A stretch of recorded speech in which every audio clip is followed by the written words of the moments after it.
Hello friends, welcome to our programming channel, that is Programming Cups. In this video we are going to see the introduction of Java programming.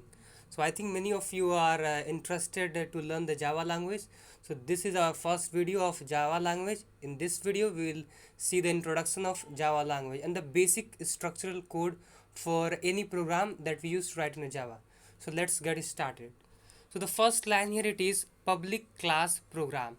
So public is basically, it is a access specifier. With the help of that we are making the class public. Public means we can use it anywhere. It is public, that it is allowed by any other class also, that we can use it. Public access specifier, it is basically making our program public so that we can use it in another programs also, anywhere you can access it. Then after that, this is a after that there is a class keyword. Basically it is used to declare a class. So after that we have to write class, then after that we are writing the name of the program. So I'm just writing the class as program. We can write anything.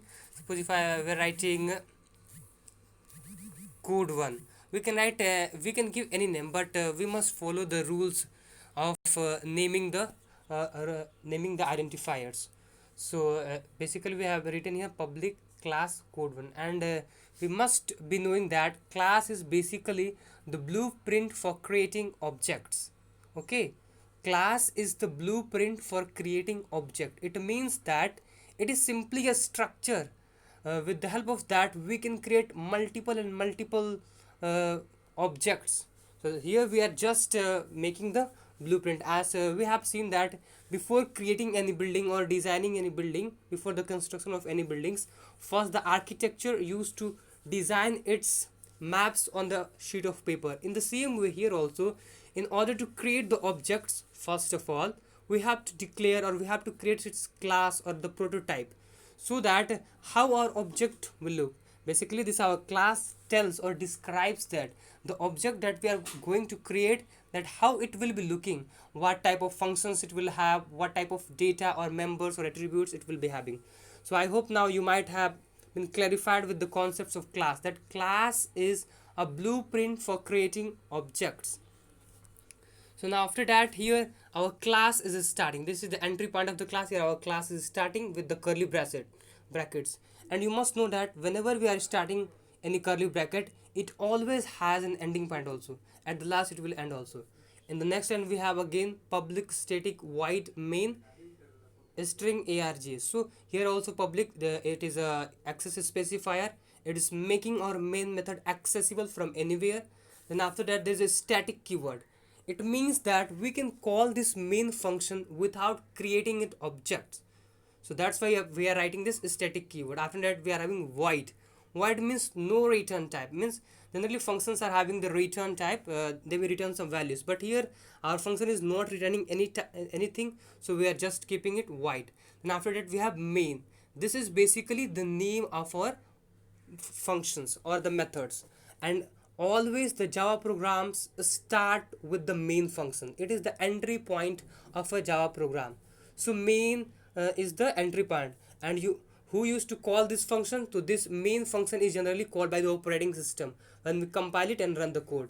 So basically this is called by our operating system. This is the entry point of our Java program, and inside that and you must know one more thing, that whatever we are passing in this parenthesis of the function, that is called the argument or the parameters. Okay, parameters or the arguments. So here we are just giving an array of string type. So we are just writing the string, and be clarified that the data type, here we are giving the string, and after that we are just giving the square bracket for the array data type. And after that we are writing the name, that is the arguments, that whatever we are entering, it will be in the string format, whether it is a number or not, all these will be basically in the string format.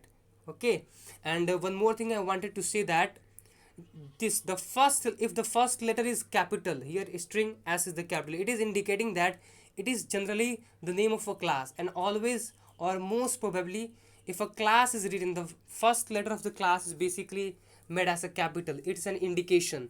And in case of method or function, the letters are basically starting with a small letter. But in case of class, the first letter is generally made as a capital. So we can learn from this string that string is basically a class that has been written in the Java library. So I think now you might have understood this, what is class, or what is function, what is static, or why we are writing void, what is main, what are parameters. I hope that you might have understood it. Now after that, our main function is starting. So here we will write our first code, that is basically we will be printing the hello world. This is basically our first message. So for that, we will write, we'll use the system dot out dot print function. So here just we are writing our message, that is hello world. So it will print basically this hello world message. So here also I'm going to explain this line. So as you can see, there's in system, in the word system, the S is capital, so it means that it will be surely a class and it will be inside the Java library. So this system is also a class. Then after that we are using the dot operator. This out is basically a stream. It is used to bring the data, or it used to bring the data to the monitor or take data from the keyboard. There are two streams. First is out, then second one is in. So here this out stream basically used to put the data to the output screen. Then after that we have again used the dot operator. Then we have the print function. The main function of the print is to display some message on the output screen, that is the standard output screen, that is the monitor. So inside that we are passing a value, that is hello world. So it's basically a string value, so that's why it is in the quotation marks.